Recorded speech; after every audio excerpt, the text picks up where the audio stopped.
Al Colegio Diego Velázquez, quienes nos visitan, estudiantes, alumnos, profesores, apoderados. El día de hoy tenemos con nosotros a un especialista en el ámbito de la actividad física, el tema postural y cómo este va afectando nuestra calidad de vida. Les voy a pedir antes de comenzar que silencien sus micrófonos y todas las actividades de preguntas, todas las dudas que puedan ir emergiendo, que las canalicen a través del chat para poder darle cabida y curso entre la profesora Denise y yo, que vamos a estar ahí pimponeando las dudas y las preguntas de la presentación de hoy. Nos acompaña Carlos Zapata, él es de Duoc UC, es kinesiólogo y profesor de educación física. En Duoc, él desarrolla los cursos de acondicionamiento físico para poblaciones especiales y adaptación de, perdón, selección y adaptación del ejercicio, ambas asignaturas de su especialidad. Estimado Carlos, lo dejo, usted me dice, ¿le hago la presentación yo o prefiere presentar usted, utilizar el compartir pantalla? Eh, Hola a todos, gracias por la invitación, Alejandro. Mira, yo creo que me quedo yo presentando. Dame, como se dice, comparte tus privilegios de pantalla, por favor. Ahí está. Usted ya es co-anfitrión. Co-anfitrión, gracias.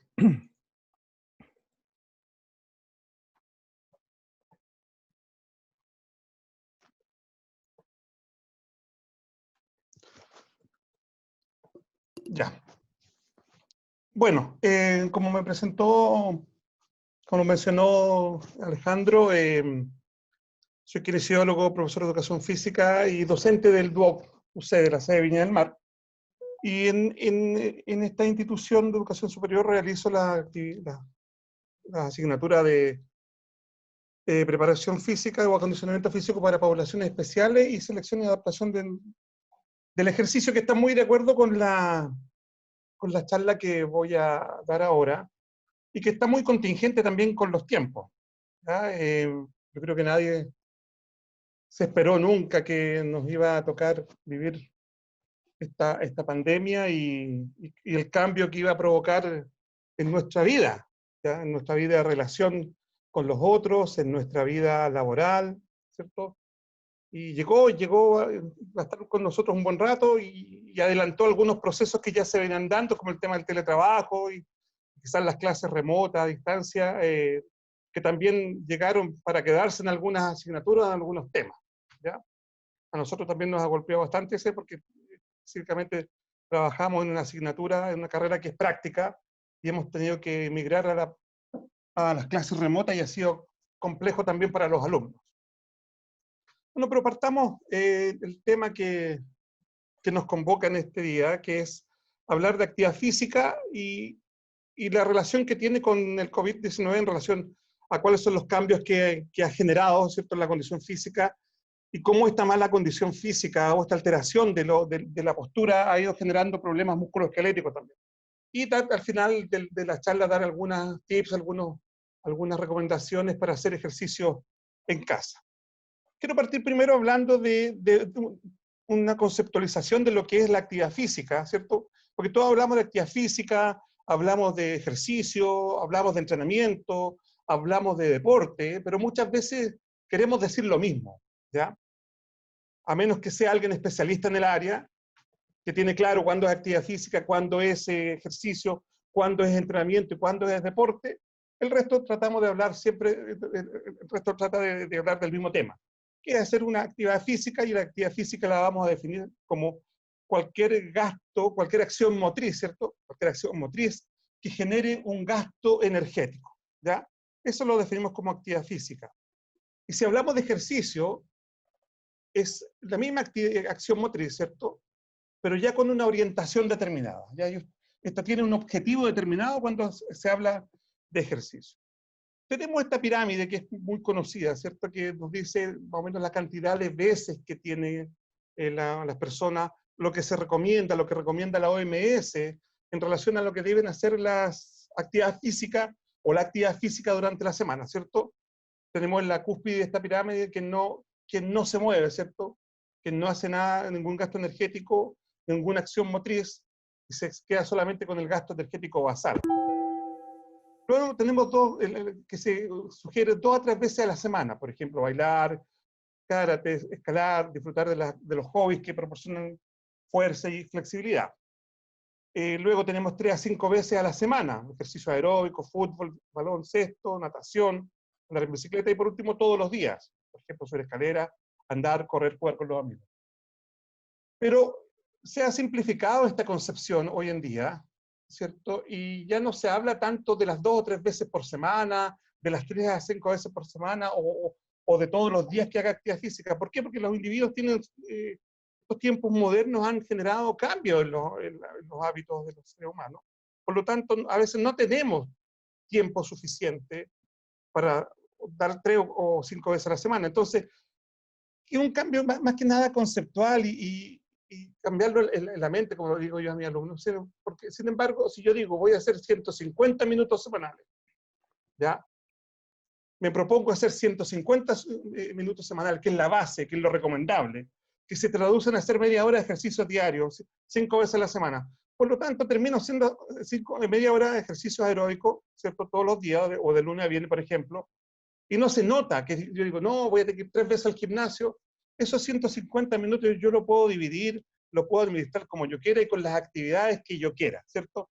No me tengo que encerrar en un concepto de que tener que ir al gimnasio o tener que ir a entregar en alguna parte, sino que puedo ir haciéndolo en la misma casa y los puedo, esa media hora o 45 minutos diarios, los puedo ir administrando como yo quisiera, ¿ya? Pero la base para mantener una condición física, solo para mantención es 150 minutos semanales. Si yo digo, ya, ahora quiero generar un cambio morfoestructural, o sea, una modificación en mi composición corporal, tengo que estar hablando ya de 300 minutos semanales, ¿ya? Ahí cambiamos ya el concepto. ¿Cuáles son los beneficios que va a traer la práctica cotidiana y frecuente de actividad física? Por ejemplo, los beneficios cardiovasculares, ¿cierto? Reduce el factor de riesgo cardiovascular. Dentro de estos factores de riesgo cardiovasculares tenemos la hipertensión, la diabetes, ¿cierto? La obesidad, el sedentarismo, por lo tanto disminuye mortalidad y morbilidad. Los beneficios psicológicos que entrega también la práctica programada de la actividad física. Y por último, también esta práctica de actividad física la utilizamos en los conceptos de rehabilitación. Eso a grandes rasgos para dar una introducción en cuanto a lo que es la conceptualización de la actividad física y sus beneficios. Pero nos hemos encontrado con que esta pandemia nos entregó cierta información, ¿cierto?, al respecto de lo que es la actividad física, o cómo se relaciona la actividad física con el COVID. Pero si nosotros consideramos y vemos toda la información que tenemos al respecto de esta pandemia, ¿cierto?, de esta enfermedad, de este virus, sin ser especialista respiratorio, yo no es mi área, la fisiología respiratoria, pero sabemos que existen las poblaciones de riesgo. Y dentro de las poblaciones de riesgo tenemos a todos estos individuos que son portadores, como le llaman, los portadores de enfermedades de base, que en el fondo son estas enfermedades crónicas no transmisibles, ENT o SNNT, ¿ya? ¿Cierto? Enfermedades crónicas no transmisibles, enfermedades modernas, que son todas estas que tenemos aquí al final: diabetes, hipertensión, cardiovascular, ¿cierto? Enfermedades cardiovasculares, enfermedades cerebrovasculares, obesidad, caídas, enfermedades vasculares, sarcopenia, ¿cierto? Pérdida de musculatura, artrosis, Parkinson, Alzheimer. Son todas enfermedades que se les llama enfermedades modernas, ¿ya? Que si bien es cierto, la ciencia y la tecnología ha ido avanzando, ha ido mejorando el conocimiento científico, lo que ha generado una mayor expectativa de vida, pero aún han aumentado estas enfermedades de carácter no transmisibles, porque precisamente todo este avance tecnológico ha hecho que el hombre se mueva menos, ¿ya? Hay una imagen que siempre se muestra que desde el Homo sapiens hasta el hombre hasta el Homo sapiens, perdón, desde el mono hasta el Homo sapiens, pero el Homo sapiens sentado frente a un computador, ¿cierto? ¿Lo han visto? Porque ya dejamos de movernos, cada vez se mueve menos. Entonces, por lo tanto, esas enfermedades han aumentado porque el individuo ha disminuido su gasto calórico, ¿cierto? Entonces aquí tenemos este continuum que dice actividad física, ejercicio físico, ¿cierto? Condición física, aeróbica, fuerza, flexibilidad, equilibrio. Esas son las capacidades físicas y las cualidades físicas que me van a mantener una buena condición de salud, de bienestar de salud. Por ejemplo, buena masa muscular, densidad media ósea, ¿cierto? El hecho de que uno no haga ejercicio disminuye la mineralización del hueso, los estados de inmovilización, ¿cierto? Cuando estaba enyesado, antiguamente se enyesaba, ahora se ponen férulas, pero eso debilitan la calidad ósea, ¿ya? Por lo tanto, si yo tengo una mala calidad ósea, por ejemplo, en adultos mayores con mala calidad ósea, con osteoporosis, con osteopenia, el índice de fractura, una caída, fractura de cadera, por ejemplo, que es común en los adultos mayores, aumenta, ¿cierto? Una buena función cardiovascular, una buena salud mental, ¿cierto? Cognición, estado de ánimo. ¿Cuáles son los impactos? Como yo ya les había mencionado, en la falta de actividad física, ¿cierto? O la baja en la actividad física disminuye mi calidad de vida, ¿ya? Cuando yo hablo de calidad de vida, me quiero referir a conceptos tan básicos como las actividades de la vida diaria. O sea, ¿cuáles son las actividades de la vida diaria? Tan sencillo como comer, lavarse los dientes, bañarse de manera independiente, poder vestirse, poder salir, si tengo que tomar una micro, poder correr y tomar esa micro y no morirme en el intento, ¿ya? A eso me refiero con una buena calidad de vida. Entonces, la falta de actividad física va a incidir en la mortalidad prematura, ¿cierto? Una mortalidad y una morbilidad y una discapacidad asociadas a estas enfermedades crónicas no transmisibles.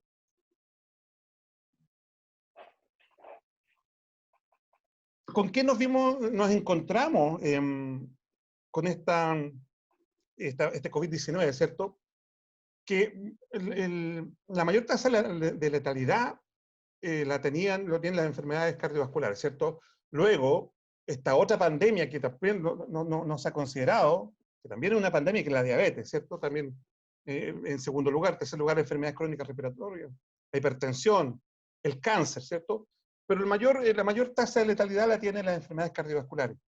Y también se ve que todos los enfermos, yo lo veo desde el punto de vista práctico, como les digo, no soy ni especialista respiratorio ni intensivista, pero hechos cercanos me tocó ver algunos pacientes que tenían enfermedades de base, ¿cierto? Hipertensión, diabetes, y lograron sortear el COVID-19, pero resulta que quedaron tan deteriorados que al final, lamentablemente, fallecieron. Me tocó ver 2 casos cercanos que justamente por enfermedades de base, o sea, enfermedad cardiovascular, lograban sortear la enfermedad, pero al final quedaban tan deteriorados que eh, no lograban sobrevivir.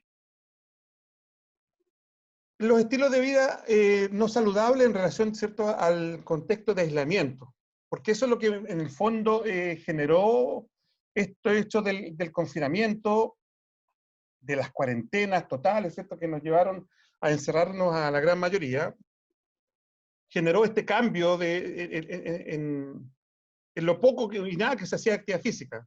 Entonces, claro, ahí surgieron muchos preparadores físicos dirigiendo a distancia y logró empezar a hacerse algo, pero mucha gente se quedó sin hacer actividad física. Entonces, tenemos por un lado la población, antes del aislamiento, ¿cierto? Antes con la movilidad normal y total, teníamos la población saludable, ¿cierto? Una población en riesgo de enfermedades crónicas no transmisibles, que son estas las prediabetes, estos que empiezan el aumento de peso, obesidad grado 1, y luego tenemos en la población ya está instaurada la enfermedad crónica. Y luego ya estamos con el aislamiento, ¿cierto? Que aumentó. ¿Qué aumentó? También se dijo, apareció en los medios de comunicación que una de las cosas que aumentó el consumo de alcohol, ¿cierto? Además del consumo de la inactividad física, el consumo de alcohol, el consumo de algunas drogas para tratar de ir sorteando un poco la parte anímica de este confinamiento y de esta sensación de no saber qué viene. Entonces, disminuyó en este caso la población saludable y aumentaron la población en riesgo de enfermedad crónica y la población con la enfermedad crónica. Y luego cuando ya estamos dentro de este aislamiento, ¿cierto? O este distanciamiento, tenemos que la población saludable no enferma de COVID, ¿cierto? Son asintomáticos y leves, pero la población en riesgo y la población portadora de la enfermedad ya tienen el COVID de manera moderada, severa, incluso como yo les comentaba anteriormente con estos casos de portadores de enfermedad de base que logran sortear la enfermedad, pero quedan tan deteriorados que al final una de estas enfermedades lo hace fallecer. Por ejemplo, enfermedad cardiovascular, en los dos casos que me tocó, ¿cierto? Bueno, tenemos la rutina de actividad física, ¿cierto? ¿Qué es lo que cuáles son los desafíos que nos entrega principalmente con estas poblaciones especiales? Porque cuando nosotros hablamos de poblaciones especiales, no solamente estamos hablando de los enfermos crónicos no transmisibles, diabéticos, hipertensos, ¿cierto? Obesos, sedentarios, también tenemos que agregar dentro de estas poblaciones especiales a los adultos mayores, y también en otro contexto también a las embarazadas y los niños y jóvenes. ¿Ya? Esas son poblaciones especiales. Tenemos lo que es la higiene respiratoria, ¿cierto? El distanciamiento social, que yo a mí de verdad no me gusta utilizar mucho este concepto de distanciamiento social, me gusta utilizar más el de distanciamiento físico, ¿ya? Protocolos de entrada y salida de casa, ¿cierto? Lavado de manos, uso de mascarilla, uso de guantes. Y lo hemos visto y nos han dicho que esa es la mejor forma de tratar de hacer prevención con el COVID. ¿Ya? Salió hace un par de meses atrás un concepto nuevo que decía la vacuna eres tú, en el sentido de que si nosotros tenemos estas precauciones, podemos mantener a raya el virus. ¿Ya? Pero si no, yo creo que esto va a venir un rebrote que va a ser complejo. Entonces, esto genera aprendizaje de nuevas rutinas, ¿cierto? Actividades de la vida diaria. ¿Qué ha traído este distanciamiento físico o aislamiento físico? Mayor aumento de la ansiedad, depresión, trastornos de sueño, déficit cognitivos y demencia. Entonces, tenemos por acá este proceso de aislamiento físico, niveles adecuados de actividad física. Por un lado tenemos las barreras externas, falta de espacio, ¿cierto? Como vamos a ver luego cuando hablemos de postura y teletrabajo, nuestro comedor en muchos de los casos se ha convertido en gimnasio, oficina y casino de almuerzo. Entonces tiene estas funciones, el espacio se redujo, ¿cierto? Falta de recursos en estos casos para hacer actividad física, ¿ya? Falta de guía, acompañamiento. Pero, ¿cuáles son las intervenciones en este sentido para el falta de espacio? Hacer una rutina de ejercicios donde tenemos más de 1 metro cuadrado. Con 1 metro cuadrado podemos hacer varios ejercicios, con una silla, ¿cierto? Con botellas con agua, ya vamos a ver. Falta de recursos, los mismos elementos del hogar, acabo de nombrar una silla, ¿cierto? Podemos tener, qué sé yo, alguna mancuerna o algún elemento que pueda levantar. Falta de guía y acompañamiento. Tenemos hoy día en la televisión, como yo les había mencionado, estos preparadores físicos que están haciendo clases en Instagram, en YouTube, ¿cierto? En diferentes apps que han aparecido. Por otro lado, tenemos barreras internas, falta de interés, motivación, incompetencia percibida. ¿Cuáles son las intervenciones? Hay que generar un cambio de actitud, ¿cierto? Facilitadores, reforzadores, y generar una retroalimentación. Carlos, Alejandro, eso te iba a decir. Si hay alguna pregunta. sí. Denise tiene ahí unas preguntitas que nos llegaron por interno.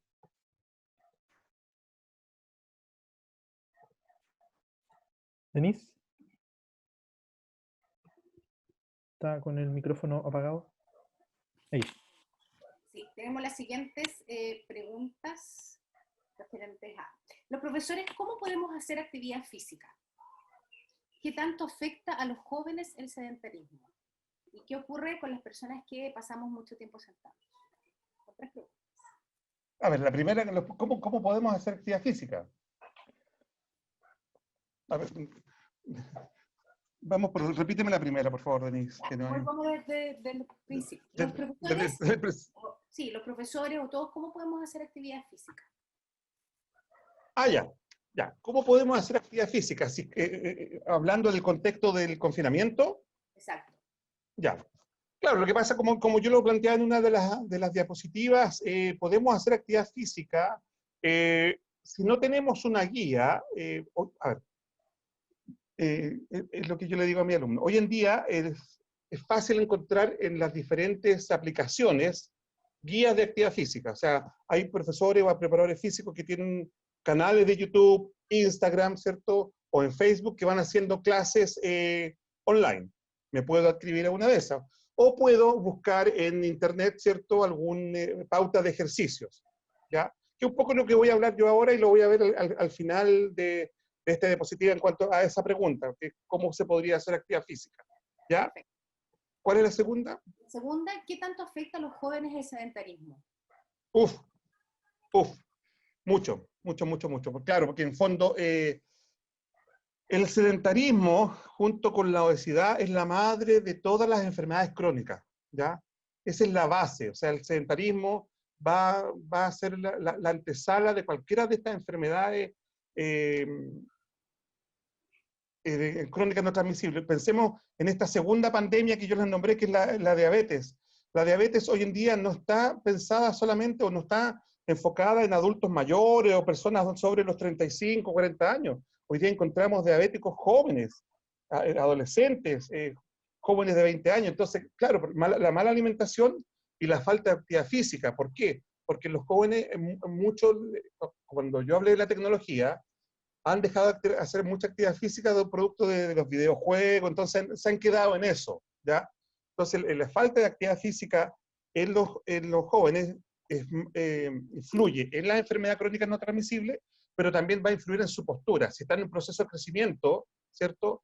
Va a influir mucho en su postura y en su calidad muscular. La tercera, ¿Qué ocurre en las personas que pasamos sentados? ya. Mira, eso es lo que ocurre en las personas que pasan sentadas o pasamos sentadas, lo voy a hablar ahora, Ah, ¿ya? ya. Entonces podríamos pasar a otra pregunta entonces. ¿Cuáles Sí, son las recomendaciones para escoger una silla adecuada para el teletrabajo? voy a hablar de eso ahora. Ok. ¿Y cómo podríamos hacer una actividad física para que nos ayude a estar sentados por mucho tiempo? También lo vas a hablar ahora, me imagino. Sí, sí, Yo porque, tengo una pregunta, yo tengo una pregunta en relación a lo que has estado hablando. ¿Cuál es dime. la diferencia de hacer una actividad física y hacer ejercicio? ¿Es lo mismo? No, mira, como yo lo definí, actividad física es una acción motriz, ¿ya? Ya. Yo puedo levantarme, salir caminando, y esa es una acción motriz. Pero cuando yo hago ejercicio y yo digo, voy a caminar, esa misma caminata la voy a repetir 3 veces, porque con esa caminata yo mejoro mi condición cardiovascular, estoy haciendo ejercicio. Cuando hay Y una si yo digo, intencionalidad. ah, Cuando hay una intencionalidad, una entonces. intencionalidad. Si yo digo, esa misma caminata, voy a caminar 10 metros, voy a repetir 3 series de los 10 metros, con una pausa, ¿cierto? Y luego voy a hacer un ejercicio de flexibilidad, y luego voy a hacer abdominales, y luego, pero al día siguiente voy a hacer otro grupo muscular, y así porque yo estoy buscando un objetivo de periódico, planificado y periodizado, estoy hablando del entrenamiento. Sigue haciendo actividad física, sigue siendo ejercicio, pero ya estoy metiendo componentes ya de planificación, de orientación, con un objetivo quizás deportivo. La Y pregunta, cuando yo digo, sí, ah, sí, la pregunta es, por ejemplo, si yo hago actividad física, es decir, solamente camino, o camino, no hago nada más específico. ¿Me sirve para estar en esto, para no ser sedentario? ¿Podría yo decir que no soy sedentaria si me muevo mucho, sin hacer un ejercicio específico? eh, exactamente, tú no, a ver, antiguamente se decía que si hacía menos de 2 veces por semana, era sedentario 2 veces o 2 veces por semana ejercicio. No te decían qué ejercicio, ¿cierto? Ahora te piden 3 veces por semana, 5 veces por semana, pero la OMS dice que hagas media hora de ejercicio aeróbico diario. Por lo tanto, caminata. Si yo hago media hora diaria o hago 150 minutos semanales de caminata, ya no soy sedentario, porque es un trabajo cardiovascular. Perfecto. Pero ahí viene otra cosa. Yo, para tener buena condición física, como lo planteamos, una de las capacidades que yo debo trabajar es la cardiovascular, ¿cierto?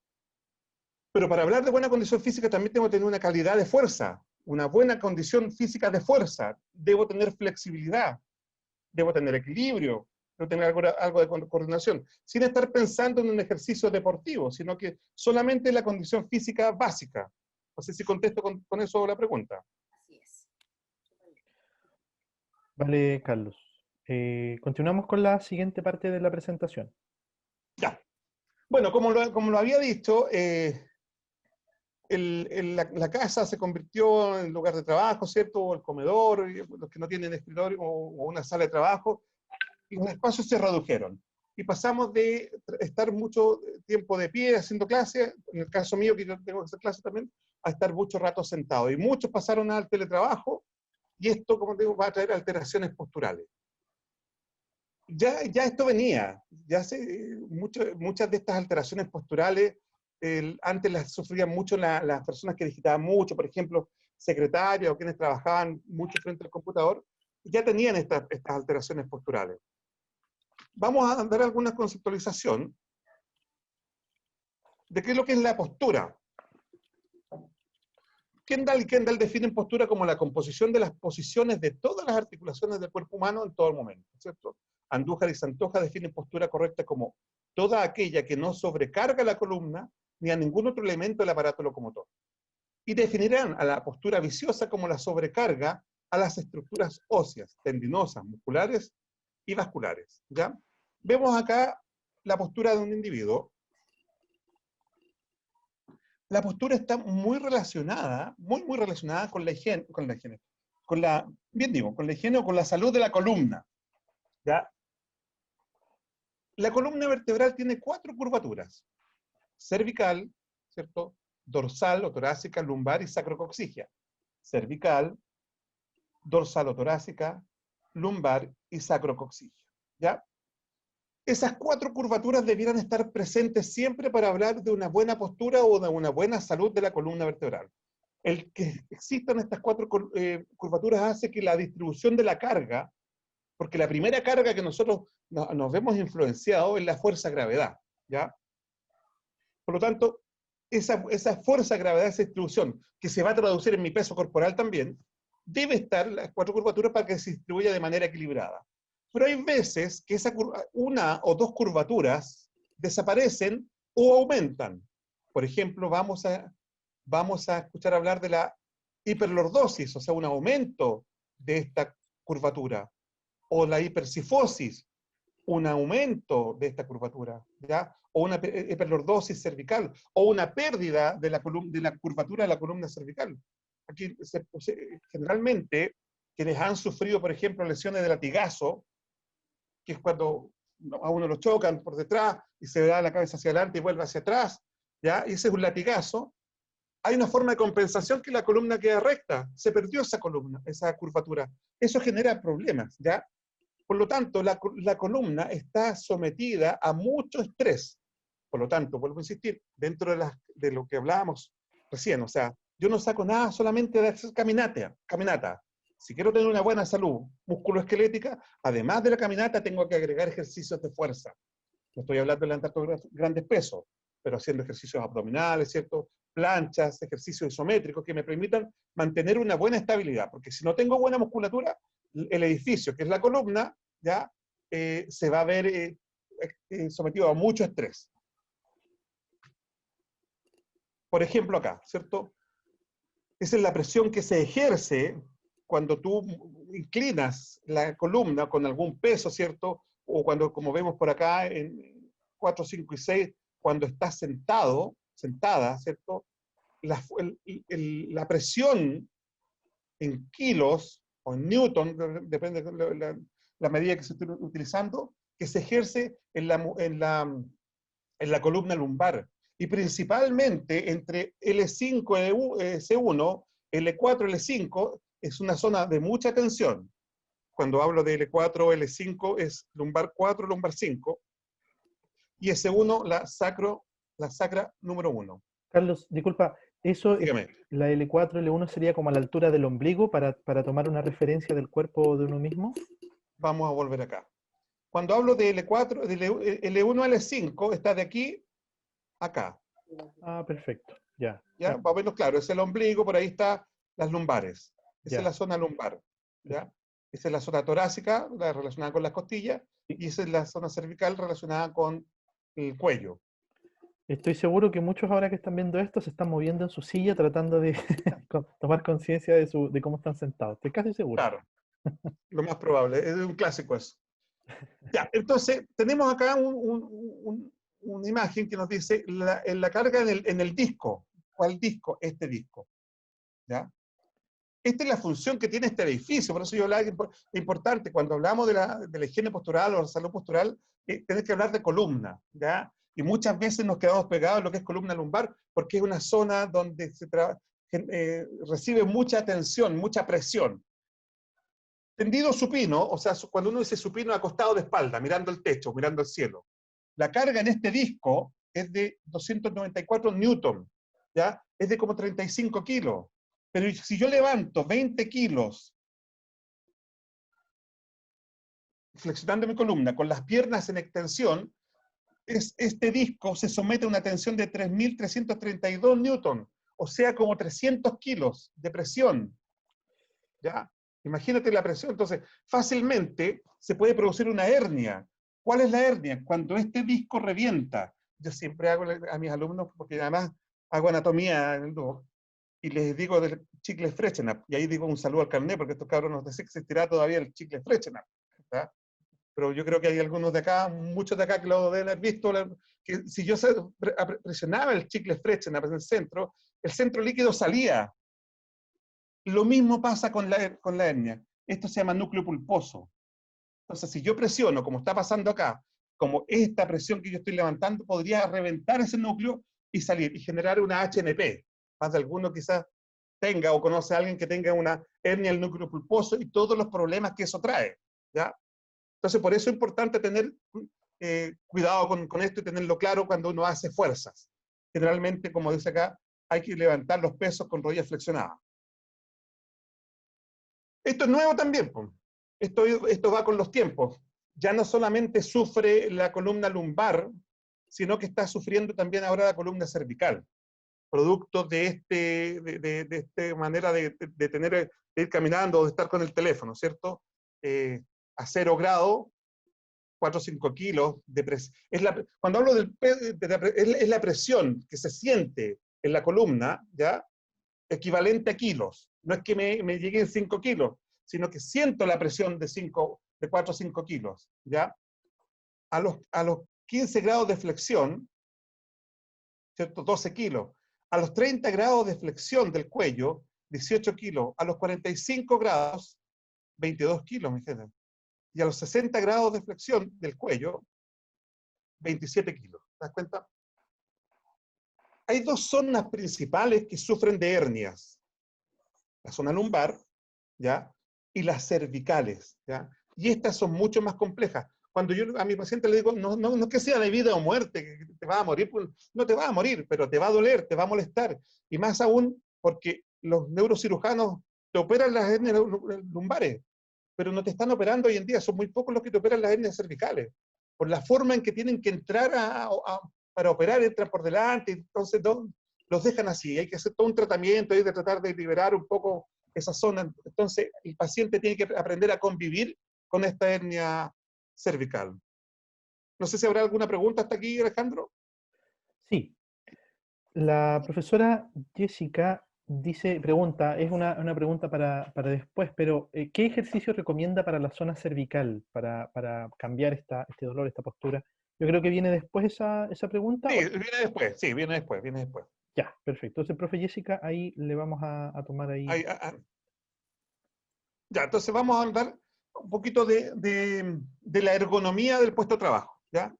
La ergonomía es esta ciencia que estudia el puesto de trabajo en relación al biotipo, ¿cierto? O al somatotipo de los individuos.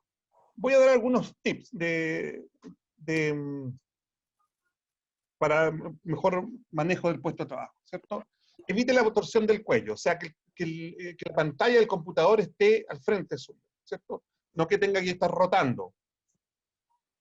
Ubique el teclado y monte frente a su cuerpo, la parte superior de la pantalla debe quedar a la altura de la línea horizontal de la visión, ¿cierto? Tiene que quedar en esta zona. Evite la compresión del antebrazo.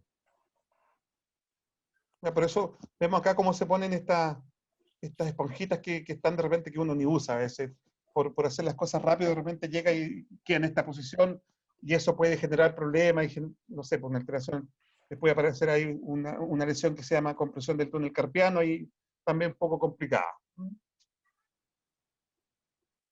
Esto importante también, el brazo que no quede en suspensión. Me toca ver muchas personas, principalmente que digitan, secretarias, ¿cierto? O personal administrativo, que claro, quedan con el codo en suspensión, y después aparece una lesión muy común también que se llama epicondilitis lateral, ¿ya? Que en el mundo común se llama codo de tenista. El codo de tenista generalmente se lesiona, relacionamos con el primer y segundo radial, que son los músculos del antebrazo, pero que se inflama su tendón que está acá, en el codo, ¿cierto? Y generalmente le pasa a estas personas que están digitando, trabajando en el teclado, pero con el brazo en suspensión. ¿Cierto? Evitar que se quede mucha flexión de muñeca, porque obviamente, perdón, extensión de muñeca, que ahí me va a generar una tendinitis o esta lesión que también tiene relación con la que les acabo de decir, que es uno de las causas también de este codo de tenista. Esto, pensando un poco en lo que habíamos visto de la compresión en la zona lumbar, ¿cierto? Si yo me inclino, abandono el respaldo, ¿cierto? Y me inclino, voy a generar alrededor de 270 newton ahí de presión en la columna, ¿cierto? Alguien me preguntaba la altura de la silla. Bueno, aquí está esta imagen que nos muestra cómo debiera estar la silla, ¿cierto? Cómo debiese ser la silla para que yo no tenga problemas ni de espalda, ¿cierto? Y cómo deben estar las piernas. Sí, piernas y muslo a 90 grados. 90 grados es eso, ¿cierto? Pies pegados al piso o sobre este reposapiés, ¿cierto? La cadera, 90 grados de flexión. Cadera, entonces, por lo tanto, rodilla y cadera, 90 grados. Codo y el codo, 90 grados. ¿Cierto? Aquí tenemos la imagen del lado derecho, la mala postura. Obviamente, como lo estaba mencionando, me va a traer una mala posición en mi puesto de trabajo, me va a traer problemas de cuello, ¿cierto? Cervicalgias, ¿cierto? Cervicobraquialgias. Cuando aparece la cervicobraquialgia, aparece el adormecimiento de la mano, ¿cierto? Empiezo como estos dos dedos se empiezan a adormecer, o siento la mano dormida, o siento una corriente, ¿cierto? O siento la cervicobraquialgia, tiene todo el recorrido del hombro, ¿cierto? Hombro, brazo, codo, mano. La región interescapular, que la región interescapular está relacionada con la zona torácica, ¿cierto? A veces, no sé, pues no tengo bien puesto la pantalla, estoy rotándome y me roté una vez y quedé rotado ahí, respiro y siento un pinchazo porque tengo una vértebra ahí rotada, obviamente por estos movimientos, ¿cierto? Que son anómalos.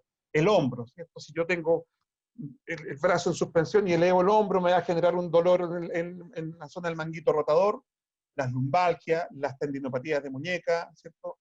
La epicondilitis en codo. Algunos síntomas que podrían aparecer en una lumbalgia: dificultad para moverse, caminar o estar de pie, dolor en la parte inferior de la espalda o pierna, que pasa por el glúteo medio o muslo, ¿ya? Si aparece ese dolor y llega hasta el muslo, estamos frente a un dolor que es una lumbalgia, ¿cierto? No habría, o sea, estaría ahí como diagnosticándose una lumbalgia. Pero si ese dolor llegase a irradiar hacia más abajo de la rodilla, ¿cierto? La pierna, sentir adormecimiento en el dedo chico o en el dedo gordo, ¿cierto? Ya no estamos frente a una lumbalgia, estamos probablemente frente a una hernia. Área localizada que es dolorosa con la palpación, ¿cierto? Aquí en este nuevo problema que le habíamos dicho, ¿cierto? Del teléfono, que provoca pérdida de la curvatura normal del cuello, desalineación de la columna vertebral, fuertes dolores musculares, migraña, dolores de cuello y hombros, problemas digestivos y respiratorios. Cuando yo tengo problemas en mi columna cervical, de C3, cervical, son 7 cervicales, desde esta altura más o menos para abajo, puede generarme esta cervicobraquialgia. Pero si las compresiones, ¿cierto?, son de C3 para arriba, me va a generar dolor de cabeza. ¿Qué me puede generar la compresión de que la vértebra hagan esto? Esto, cuando yo hablo de compresión, es que se achatan, los discos se achatan. La musculatura, el trapecio, esta musculatura que se tensa mucho cuando yo estoy trabajando en esta posición, si se acorta producto de la tensión, me va a generar una compresión cervical. Y eso me podría generar migraña o me podría generar una cervicobraquialgia. Bueno, aquí algunos ejercicios en casa. Ya dijimos, puedo tener 1 metro cuadrado, no necesito tanto espacio, ¿cierto? Para poder hacer estos ejercicios, sentadilla, estocada, escaleras desde el mismo lugar, elevando las piernas, ¿cierto? Pull de bíceps, flexionando codo, elevaciones laterales, press de banca, abdominales. 15 a 20 repeticiones por cada ejercicio, 1 minuto de descanso entre los ejercicios, ¿cierto? Y de eso podremos, ya les voy a entregar un método, cómo lo podríamos hacer.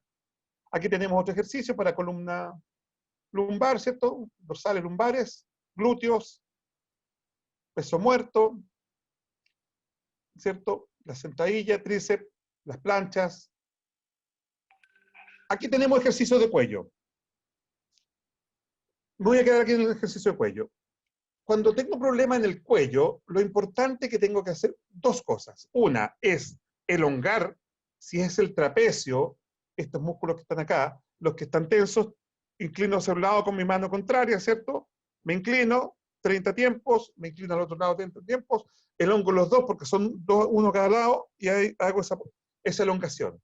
Pero además, es importante que no solamente elonguemos, sino que fortalezcamos, ¿cierto?, esta musculatura.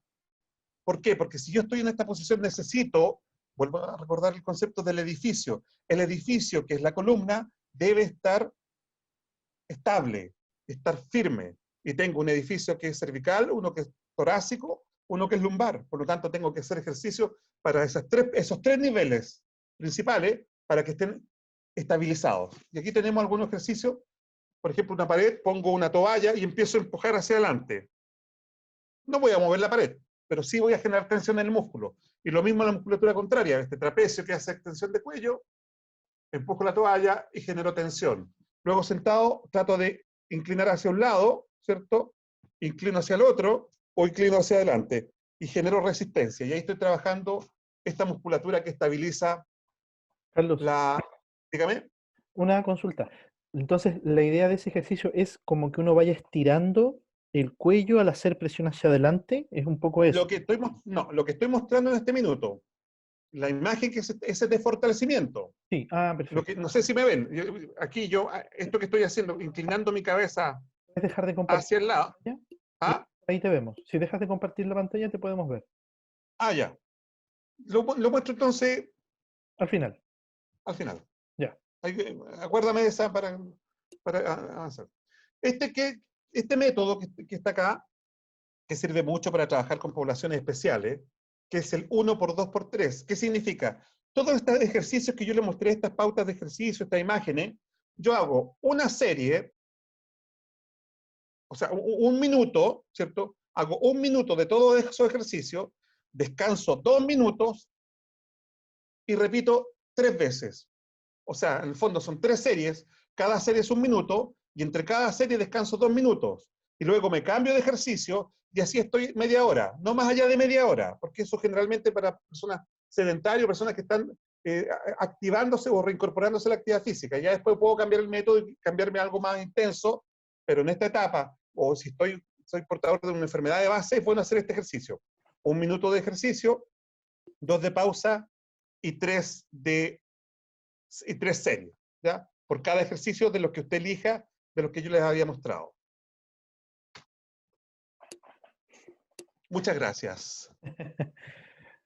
No, gracias a ti, Carlos.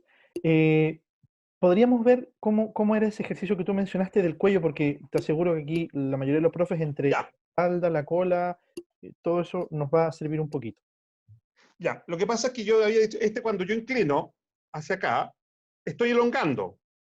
¿Ya? Elongo este trapecio, luego elongo el otro trapecio, ¿cierto? Y aquí elongo los dos. Ya. Pero lo que yo mostraba en la imagen es ejercicio de fortalecimiento. Vuelvo a insistir, porque yo necesito que este nivel del edificio esté estable.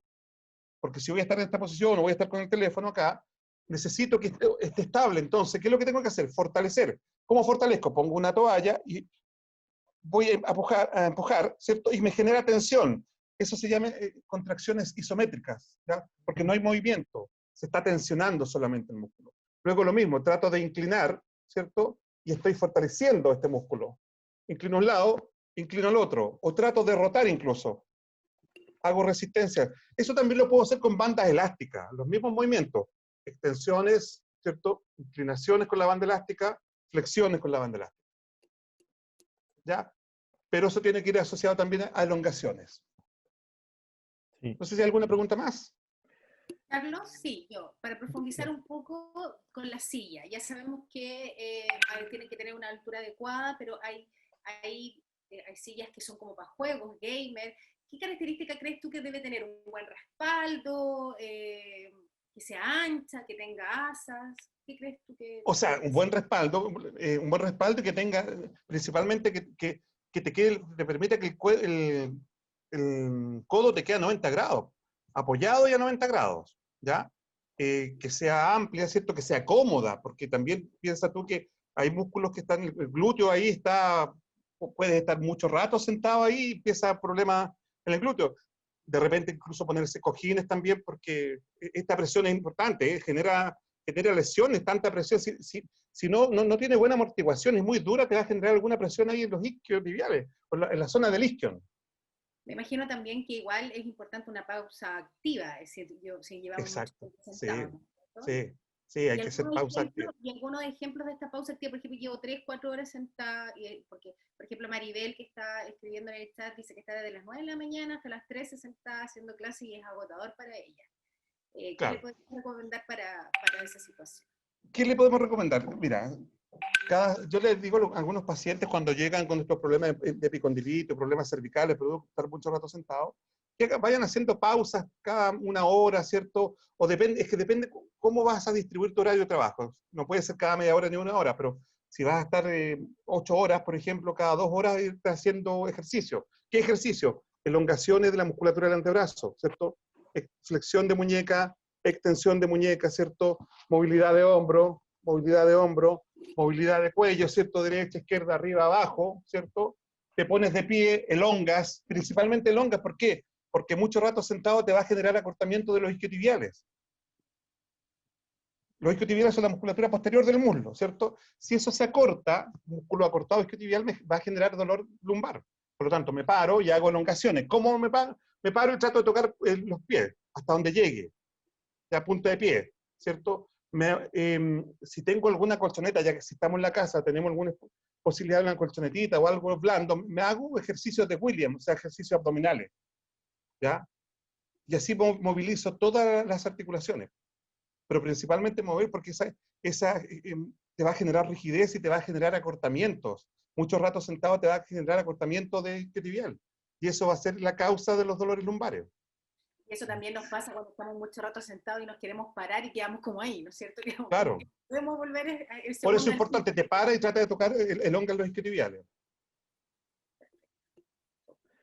¿Alguien tiene alguna consulta que quiere escribirla en el chat o quiera abrir su micrófono y poder preguntar? Estoy dejando a Carlos. ¿Alguien tiene alguna duda? Yo todo súper. Yo tengo una duda. Que justamente estoy sentado en una silla gamer. Entonces, como hiciste el comentario, siempre me he preguntado, porque no sé si se ve, pero tiene este cojín aquí para el cuello. Pero yo siento que en vez de sentir comodidad, siento que como que me tira hacia adelante. Entonces, no sé si eso es porque a lo mejor es de adorno o es correcto que tiene que haber una almohadilla en el cuello. No, nunca lo he entendido bien eso. Mira, lo mismo pasa, no sé si alguno de ustedes tiene estas famosas almohadas ortopédicas, ¿cierto? Sí. Y el ser humano, como yo había puesto la imagen de la columna, ¿cierto? De estas 4 curvaturas, el ser humano se va adaptando. Y yo camino, me veo de pie, normal, pero si me hacen un examen más detallado, con menos ropa, pueden aparecer curvaturas o acortamientos musculares. Entonces, lo más probable, Jorge, que tú tengas alguna alteración postural en tu cuello, pero ya estás adaptado, eso no te genera mayor problema. Pero si tú desadaptas esa funcionalidad que tienes con este cojín, por eso te genera problema, porque tú ya estás con un acortamiento cervical. Entonces, esto que tienes acá te genera mayor problema. Si lo sacaras, lo más probable es que no te molestaría. Lo mismo pasa con esta almohada. Ya estoy acostumbrado a dormir con una almohada, pero en cambio a esta ortopédica, que me dijeron que era súper buena, pero resulta que no puedo dormir porque es más dura. Yo ya me adapté a una posición. Si yo la cambio, esa posición, ¿cierto? Me puede generar una desadaptación que me podría generar molestia, ¿ya? A lo mejor, claro, este sillón gamer lo pusieron con este cojín pensando en lo ideal, en lo teórico de las posturas. Pero probablemente, yo no sé, a lo mejor si te tomamos una radiografía, puede ser que tú tengas una pérdida de la curvatura, una rectificación de la columna cervical. A lo mejor te caíste alguna vez, te chocaron, qué sé yo, o un problema con contracturas musculares que te dejaron con la columna recta, y obviamente al poner la columna recta y te pones eso, te genera molestia. O sea, Carlos, o sea, que lo ideal es que uno debería apoyarse siempre atrás, ¿no es cierto? Debería estar toda la columna con la cabeza apoyada. Eso sería como lo Claro, ideal. como lo ideal. Y si esa almohadilla... Pero Denise, acuérdate, si tú te pones en la pared, no vas a tocar, tu columna cervical no debiera tocar la pared. Claro, sí. Sí, no, ¿Por qué? Porque anatómicamente tiene una curvatura que se llama lordosis. Exacto, sí. Para eso está diseñado ese cojín, porque se supone que no debiera tocar atrás. Pero si me molesta ese cojín es porque yo tengo alguna alteración cervical. Claro, o sea, a lo que iba yo, que sí, efectivamente el cojín es funcional, pero si a Jorge en este momento le está molestando es porque debe tener algún problema, algo que debiese... Algún problema cervical ahí. Pero me imagino también que tiene que ver con la altura de la silla también, ¿o no? Si el cojín Sí. queda en algún espacio específico, porque si queda más abajo obviamente va a sentir... Exactamente, está relacionado con su biotipo. Yo no sé cuánto mide Jorge, pero a lo mejor queda más abajo que de donde está el cojín. Entonces no lo toma justo donde debe tomarlo, lo toma más abajo, que es un problema de funcionalidad. Ah, mira, no de ergonomía, de funcionalidad. Bueno, estamos llegando al final. Hemos tenido la oportunidad de... ¿hay alguna otra pregunta que esté por ahí dando vuelta? ¿No? ¿Que se nos haya quedado? No, Ale, Parece yo que quiero decir una cosita. Ah, Claudia, cuéntanos. Buenas tardes a todos. Bueno, la mayoría me conoce. Carlos, yo soy la encargada de convivencia escolar del Colegio Diego Velázquez y quiero agradecerte tu participación hoy día. Ha sido muy, pero muy ilustrativa, muy, muy reveladora en cuanto a nuestra propia postura, porque no hemos tomado, sin duda alguna, conciencia del valor que tiene nuestra máquina, nuestro cuerpo, y cómo debemos cuidarlo. Y agradecer también a los presentes, sobre todo los colegas que pudieron asistir, que se dieron el tiempo este día martes para poder asistir, porque esto tiene que ver con todo lo que tiene que ver con nuestro proyecto educativo, que debe integrar el desarrollo integral de toda nuestra comunidad educativa. Y además también felicitar al apoderado de los alumnos Mauna, don Diego, que lo he visto bastante participativo e interesado ahí en nuestra charla, así que con mucho agrado yo felicito a todo nuestro equipo de convivencia escolar porque es responsable de organizar estas gestiones, de poder tener un profesional como tú dando su tiempo gratuitamente para poder aportar a nuestra sociedad con un granito de arena. Así que muy, pero muy agradecida en nombre del equipo directivo. También te agradecemos tu participación. No, gracias a ustedes por la invitación. Muchas gracias. Y bueno, entonces damos por cerrada esta oportunidad, esta instancia. Quedan invitados todavía, tenemos una actividad más a final de noviembre del ciclo de conferencias, la que estaremos avisando con tiempo y promocionando en las redes sociales que hemos ya hecho común el uso. Nos despedimos, muchas gracias Carlos, muchas gracias a los presentes, Denise, Claudia, profesor Jorge y a todos los que nos aportaron. Muchas gracias y nos estamos viendo, esto va a quedar subido después en las redes sociales para que sepan. Muchas gracias, hasta luego. Saludos a Crislen, que está por ahí. Chao, chao. Chao.